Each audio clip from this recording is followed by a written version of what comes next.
Hi, I'm Sheva Carr. And I'm Robert Browning.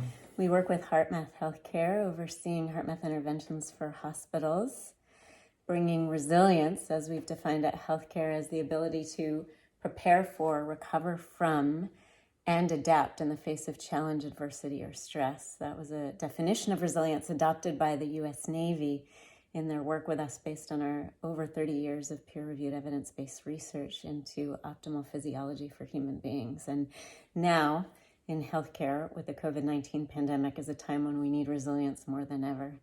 Today, right now, we're going to talk about bringing this resilience home. So there's many transitional points between work, quote unquote, work and home, and many of us are bringing work to home or work at home. Especially now with quarantines and so on. So the lines in between how to build resilience at our, quote unquote, wherever our domicile is, wherever we're putting our head to rest at night, if we can rest, is finding these places in that terrain where we can build our resilience, recover from the exhaustion, add more fuel to our tanks. And so there's all these transitional moments. So before we walk through a technique to use, it's to really inquire, what are these little 60-second intervals that you can take for yourself for self-care?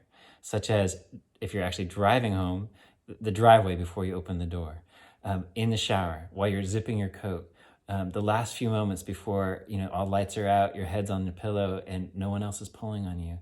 There's little moments that we can capture and with intelligence optimize our physiology in a way where we can recover faster. So if you're like me, I bring work home even when I'm not in quarantine, which means my mind, especially in the midst of a crisis like the one that we're in right now, doesn't stop when the clock stops for my going home time. I'm still thinking about everything that's going on there, and I have this discursive radio television station going 24/7 that makes it really hard to rest even during the time that I have to rest, which leads to burnout faster. So one of the things I've learned to do is this tool we're going to teach right now called the Heart Lock-In, so that as I'm going to sleep at night or in those transition moments that Robert just described, I'm balancing my own autonomic nervous system, bringing down that sympathetic bopping gophers and dodging balls that I'm running all day long, so that I can actually bring up my parasympathetic system and regenerate and refuel and rest while I have the time to do it before I step back into the mission of the day. And the key part of this particular technique is, one, how to disengage from the stress. How do we breathe in a particular way that balances the autonomic nervous system?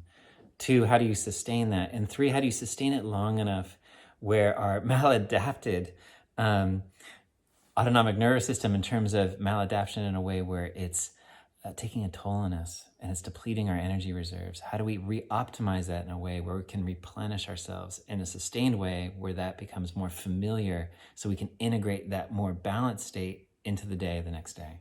And for me, when I'm laying in bed, worrying about all the things that happened the day before and projecting all the worst case scenarios that are going to happen the next day, and then it adds to my worry that I'm not falling asleep, and I know that I'm not going to have the energy to meet the challenges of the next day.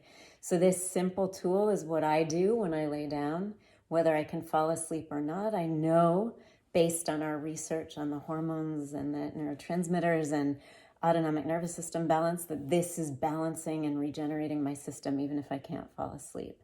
And the steps are really simple. If you find it helpful, you can put your hand on your heart, but it's not required.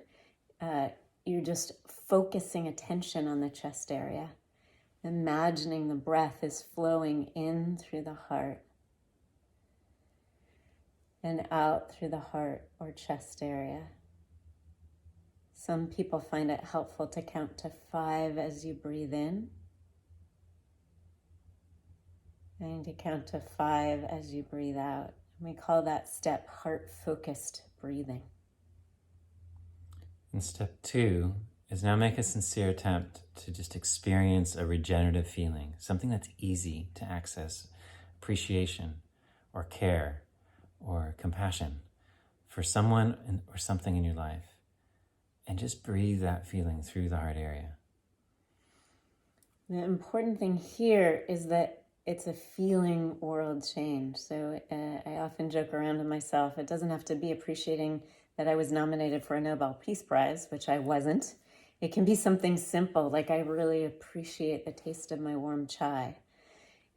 Anything that just helps calm the autonomic nervous system and bring it to presence when we're carrying with us a lot of activity from the day.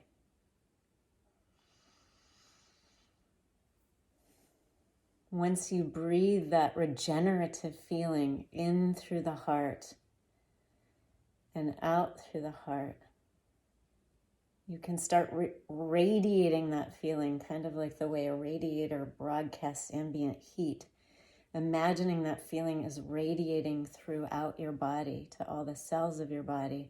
And you can also radiate it out to your colleagues or your family members. I know one of the ways that I torture myself by bringing work home is I sometimes feel guilty about the colleagues I've left the stress behind with.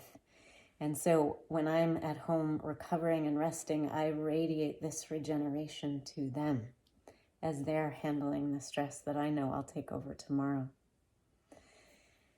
Just that simple physiological shift can help us regenerate our own system during the downtime we have to do so. We're so grateful for the important, crucial role that you're playing as heroes on the front lines of this pandemic crisis. Thank you from our hearts. We've got your back. And if you need more information or extra help, you can write to us at dstress@heartmath.com.